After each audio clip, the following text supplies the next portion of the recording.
Most people, when reading the Arabic of the Quran, are confused regarding Muhammad's alleged first encounter with the angel Gabriel. Did Gabriel instruct Muhammad to read or to recite, and what are the differences, if any, between the two words? The Oxford Dictionary makes a very important distinction between reading and reciting. Read is to look at and comprehend the meaning of written or printed matter, by mentally interpreting the characters or symbols of which it is composed. Recite, on the other hand, is to repeat aloud or declaim a poem or a passage from memory before an audience. In the Arabic language also there are two distinct words describing the two actions of reading and reciting.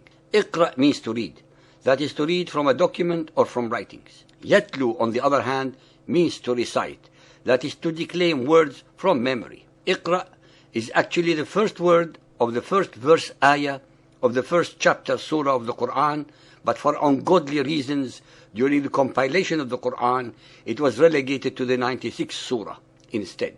Surah Al-Alaq 96.1. Read in the name of thy Lord and Cherisher, who created man out of a mere clot of blood. In Arabic, اقرأ باسم ربك الذي خلق الإنسان من علق.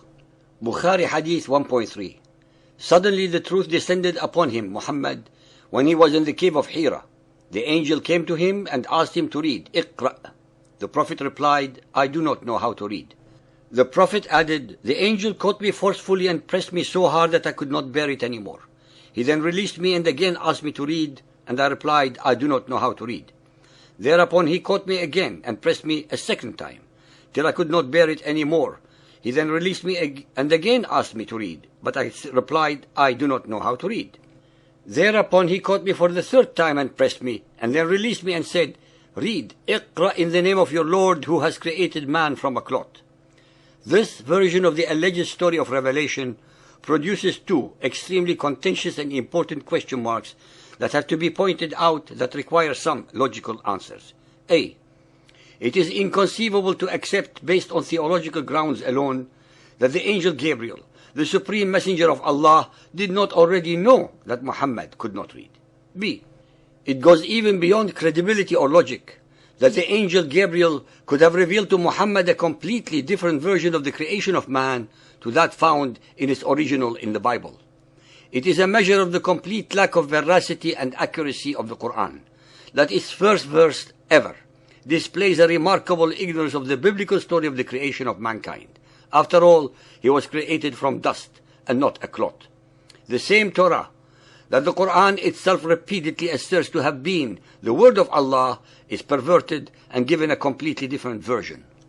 Why would Allah give two completely and utterly incompatible versions of His own creation story to two different messengers of His, Moses and presumably Muhammad? It is utter blasphemy to imply that Allah, if Allah is the same as the God of Israel and Jesus, could be so inconsistent about the method of His own creation. According to the Ahadith, stories about the sayings and way of life of Muhammad, he was unable to read and write.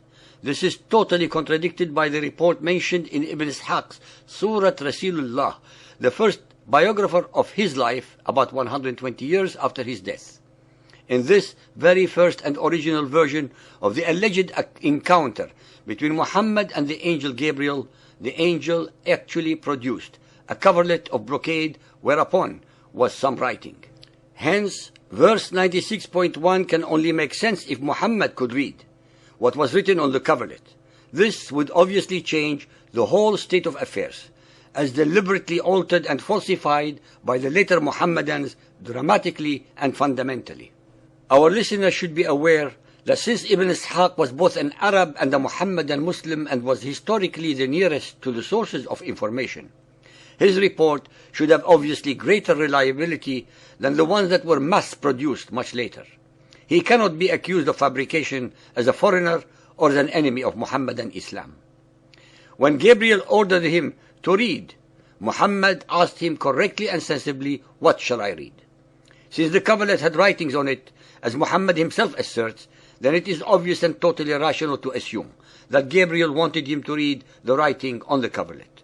Why else would Muhammad on 3 consecutive occasions reply by asking Gabriel, what shall I read? the astoundingly simple conclusion based upon Muhammad's answer alone by asking Gabriel, with what shall I read, instead of the altered version of I cannot read, asserts the fact that he could read. In the altered version of the story, the answer I cannot read is totally meaningless, implying the utter stupidity and ignorance of Gabriel regarding Muhammad's ability to read or not. Our listeners should be aware that for doctrinal and theological reasons, the later followers of Muhammad had done their best to obfuscate and confuse their followers and others as to the real meaning of the words depicting to read and to recite. This is confirmed in the altered and corrupted text of Bukhari Hadith 1.3 and 9.111. Hence, in our analysis and investigation to discover the facts, we must address the meanings of both words individually and thoroughly, even if we have to repeat certain ideas more than once. Version A1. Let us assume to start with that Bukhari's version of events is the factual one, and that Iqra does mean read. That is, to read from the words from a document or writings. Hence the logical question to be asked yet again is, how is it possible or logical that the angel of Allah did not know that Muhammad was unable to read, that he was illiterate? Moreover, according to the above version of the event, the hadith does not mention any item or document that was displayed by Gabriel for Muhammad to read from. Version A2. Now we take Bukhari's version and assume that Iqra means recite, that is, to repeat from memory. In this manner also, Muhammad's answer, I cannot read, or in this instance, I cannot recite, makes absolutely no sense, since Gabriel had not yet informed Muhammad of the Quranic verses to recite, and Muhammad was obviously at a loss as to what he was supposed to recite, and hence Muhammad should have replied, what should I recite? Once more, we have to come to the unavoidable conclusion that Gabriel, Allah's messenger, was yet again being depicted as ignorant and clueless. Version B1. Now let us investigate in the same manner Ibn Ishaq's original version of the events, and that Iqra means to read to start with. When Gabriel ordered him to read Iqra, implying the writing on the coverlet, Muhammad asked him correctly and sensibly, what shall I read? Because maybe he was not so sure. In this case, Gabriel obviously and correctly knew that Muhammad could read. Version B2. But if Iqra in this instance meant recite, Gabriel's command and Muhammad's answer, what shall I recite, become once again meaningless and irreconcilable, since Gabriel had, we reiterate again, not told Muhammad the Quranic verses that he wanted him to recite, rendering Gabriel once again as ignorant and clueless. We have now covered all the possible versions of the event, resulting in only one version that can possibly make any sense whatsoever, which is version B1, Ibn Ishaq's original, wherein Iqra means to read the writings from the coverlet. What is most important in all of the above analysis and investigation is the fact that the original story was given by Ibn Ishaq, who was after all the first and nearest writer to the events that transpired during the life of Muhammad, had been materially, linguistically and grammatically deliberately altered and tampered with to suit the subsequent theological arguments to fit the dogma of the divine source of the Quran. Hence Gabriel's request was correct, since actually Muhammad was able to read.